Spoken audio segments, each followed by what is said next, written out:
So for the handsome Lister H, I wanted to work a little bit with practicing his harness. So I know you guys said that it was a bit tricky getting the gear on him. So obviously with puppies, getting them comfortable with handling, obviously getting them comfortable with vet visits and things like that as well. Cooperative care, I'd highly recommend taking a peek see over. But what I like to do in the beginning is make the harness just benign. So if let's say the harness tends to equal excitement or they think it might be a chew item, I like to, for example, show him the item and then feed him for it. So if let's say he's a little bit unsure, which again, he didn't seem to mind at all. I think he got a little excited about Snackville, so he got some hiccups. Very typical for the puppies to sometimes get hiccups as they get excited. So what I like to do is in the beginning, I will take my food and put it through the neck hole of the harness. And I'm gonna offer the food as I practice putting it on his little head, and then I slip it off.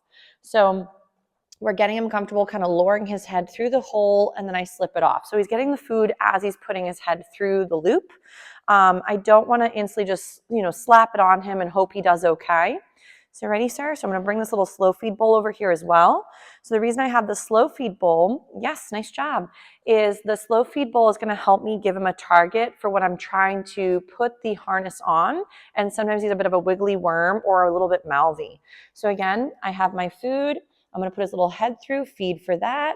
Nice. Let's say we get his lovely little head through the harness. What I like to do is while he's got his little head through, put some food into the slow feed bowl. And then this way, when you go to loop up the harness, it can keep his little front end busy. So now I put his little leg through, and now while his little mouth is busy, he's not going and mouthing you or the gear. So the benefit of this is then as he's just getting comfortable with the equipment in general, you can then give him something else to mouth or target other than you. So if let's say in the beginning, he's very excitable about the equipment, do a few skills prior, then do another little session where you practice with the harness and get him just cozy to try to, again, place the item onto his body. I'm just going to adjust it a little bit while he's sitting here and eating his snacks. So that way, again, it's not going to be too exciting for him to want to mouth you as you're touching.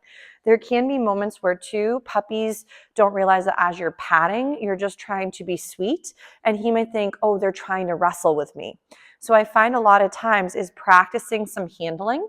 So I like to, for example, let's say I'm going to go ahead and I might touch the pup and feed a little bit for the softness. So I'm just getting him comfortable with a caress and then feeding throughout. If he didn't feel cozy about it, I wouldn't force it. Remember that sharing affection can be a little bit one-sided. So if your puppy's not a huge snuggler or they don't really love caresses, be careful that you're not rushing the intimacy of the relationship. There are some moments where puppies are just so stinking cute and we just want to squeeze them and hug them and love them up. But the problem with that is it can actually create that closeness and that connection can be more just me or you placing that excitement on the touching. So I'd make it where touches are benign and not always, for example, always equal wrestles from the puppy's perspective.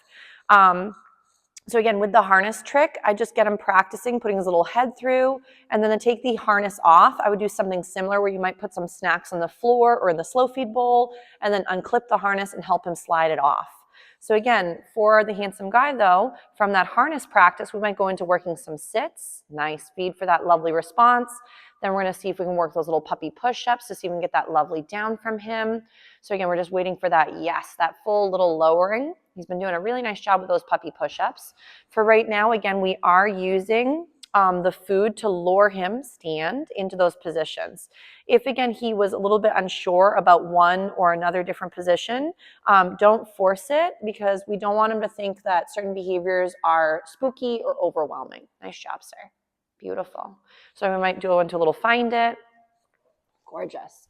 So remember with some of that loose leash walking too, if your puppy is sometimes having a hard time with any of the skills, practice in and around your home front before you go outdoors where the world could be more exciting. So if let's say when practicing with Mr. Handsome, I want to go ahead and feed him for every time he's somewhat nearby. So if he's a little bit of a little drunken sailor, that's okay. He doesn't have to be in a heel position the whole time. We did this a little bit earlier with Miss F. On Tuesday. Nice job, cuteness. He's like, hold on, lady, my harness is so tickly. So ready? So we're just meandering. He's going to double check, make sure the bowl is actually empty because he is a hungry jelly bean. Good job, sir. So he did enjoy his lunch portion as well, which is splendid. So as we know, puppies do need to eat 3 meals a day.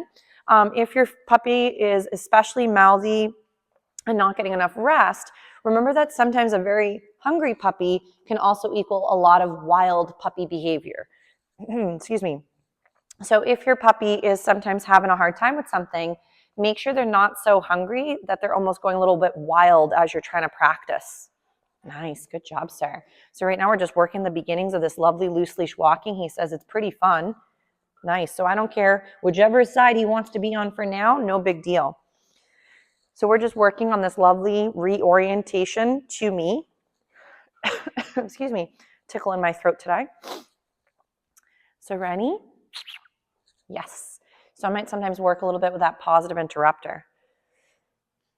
Excuse me. He's doing a very nice job. We'll give him a little break and then I can go grab a drink of water.